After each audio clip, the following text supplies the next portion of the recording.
श्री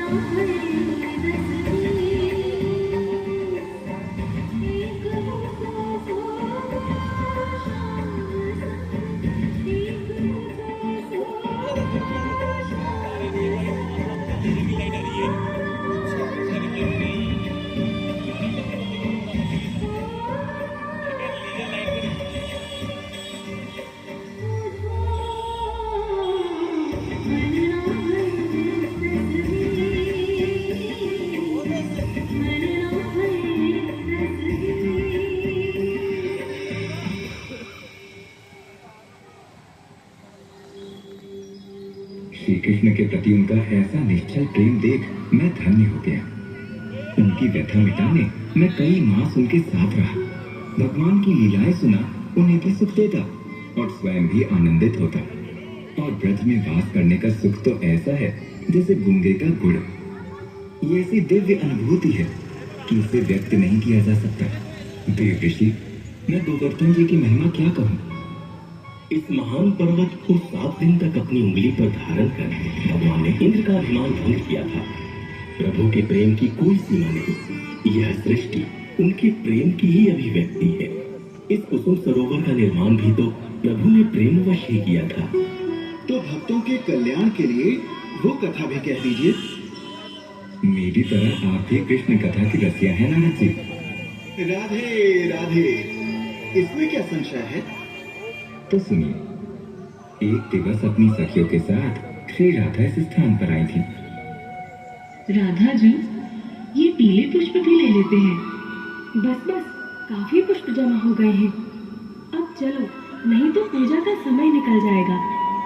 अरे कौन है वहाँ जो मेरे फूलों को बीन रहा है। ये तो कोई माली लगता है। चलो राधा जी, यहाँ से जल्दी चलते हैं। अरे रुको, मेरी चुनरी कांटों में फंस गई है। तो आज चोर हाथ आ ही गया। क्यों बर्बाद किया मेरा उपवन। हम कोई चोर थोड़ा ही है। पूजा के लिए 2-4 पुष्प क्या ले लिए, तुमने तो शोर मचा दिया। मेरे उपवन को नष्ट कर मुझे ही डांट रही हो। तुम्हारे उधम मचाने से मेरी चुनरी कांटों में फंस गई और मिट्टी में गिरकर सभी पुष्प भी खराब हो गए। पुष्प तो साफ हो जाएगी। ला, मैं उठा देता हूँ। अरे तुम्हारे पास ये बांसुरी। अच्छा, तो तुम कोई माली नहीं, नटखट नंदलाल हो। पहचान लिया तुमने। लो अपने पुष्प। रहने दो, क्या धूल में सने पुष्पों से पूजा करूंगी मैं। कोई बात नहीं, मैं अभी इन्हें यमुना के जल से साफ करके लाता हूँ। अब झूठा स्नेह मत दिखाओ। इतना समय नहीं है मेरे पास। वापस बरसाना भी जाना है और तुमने मेरी सखियों को भी डरा कर भगा दिया है। राधा जी को खिन्न देख प्रभु ने अपनी बांसुरी से इशारा किया और ये सरोवर प्रकट हुआ। जल से पुष्पों को साफ कर गोविंद ने उन्हें राधा जी की चोटी में सजा दिया। प्रिया प्रियतम का ये अनुपम संयोग देख सरोवर में कुसुम खिल उठे। उनके प्रेम का प्रतीक ये सरोवर आज मानव जाति की धरोहर है। नरेशों ने इसे सजाया और इसके आसपास निर्माण करवाकर इसे और आकर्षक बनवाया। मुनि अष्टावक्र ने इसी तट पर श्री राधा माधव के दर्शन पाने के लिए घोर तप किया और देव ऋषि स्वयं आप भी तो कृष्ण तत्व की खोज में यहाँ आए थे। आपने सत्य कहा उद्धव जी। मुझे स्मरण है, कुसुम सरोवर में आचमन कर मैं अद्रुम आश्रम में देवी वृंदा से मिला था। राधे राधे देव ऋषि। राधे राधे देवी वृंदा। आपके आने से हमारा ये अद्रुम आश्रम धन्य हो गया। कृपा कर ये फल ग्रहण करें। देवी, मुझे फलों की भूख नहीं।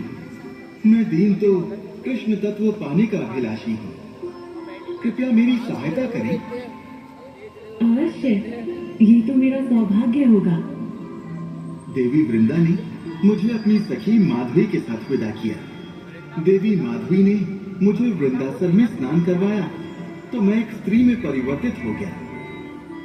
वस्त्र आभूषण से सुसज्जित कर मुझे प्रभु के केली महल में ले जाया गया। वो रत्न जड़ित महल अत्यंत भव्य था। मैं तो उस भवन के शिल्प पर मोहित ही हो गया कि तभी किसी ने मुझे पुकारा। नारदी, देखा तो वहां स्वयं प्रभु आसीन थे।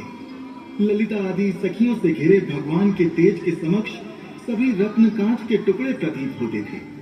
भगवान ने अपने दास को पहचान लिया और आवाज देकर बुलाया। ये सोचकर ही मैं लज्जा से जड़ हो गया। नारदी, वहाँ क्या खड़ी हो? तुम मुझसे ही मिलने आई हो ना? मुख से एक शब्द न निकला और आंखों से अश्रु बहते ही गए।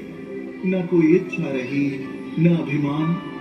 जो था बस कृष्ण ही था, केवल कृष्ण, केवल कृष्ण।